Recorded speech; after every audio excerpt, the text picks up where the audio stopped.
#ask Dr. John Watts అని type చేసి మీ questions అడగండి, తప్పకుండా రిప్లై చేస్తాను. Ashish DVV, sir can stress cause the newly transplanted hair to fall out? Stress కనుక ఉన్నప్పుడు ట్రాన్స్ప్లాంటేషన్ జరిగిన తర్వాత ఈ కొత్త జుట్టు ఫాల్ అయిపోయే ఛాన్స్ ఉందా అంటే ఎస్. హెయిర్ ట్రాన్స్ప్లాంటేషన్ చేసినా చేయకున్నా స్ట్రెస్ కనుక ఉన్నట్లయితే విదిన్ 1 or 1.5 months చాలా వరకు జుట్టు రాలిపోయే అవకాశం ఉంటుంది. మోస్ట్ ఆఫ్ ద టైం ఇలా రాలిన జుట్టు మళ్ళీ పెరిగే అవకాశాలు చాలా ఉంటాయి, ఎందుకంటే ఇది ఒక సింపుల్ టిలోజన్ ఎఫ్లూయం మాత్రమే.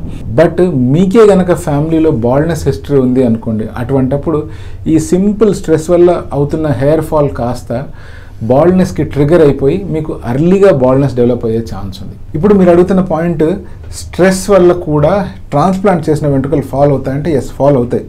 ఫాల్ అయినా కూడా మళ్ళీ ప్రాపర్గా స్ట్రెస్ తగ్గించుకునే విధానాలు పాటించినప్పుడు, ప్రాపర్ లైఫ్ స్టైల్లోకి వచ్చినప్పుడు మళ్ళీ ఆ హెయిర్ గ్రో అయ్యే అవకాశం ఉంది. ఎందుకంటే హెయిర్ ఫాల్ అయినా కూడా దాని స్టెమ్ సెల్స్ అనేటువంటివి ఇంకా స్కాల్ప్లో ఇంబైబ్ అయ్యే ఉంటాయి కాబట్టి వాటి ద్వారా మళ్ళీ కొత్త హెయిర్ గ్రో అయ్యే అవకాశం ఉంది. స్ట్రెస్ హెయిర్ ఫాల్ అనేటువంటిది ఎప్పుడైనా కూడా టెంపరరీయే.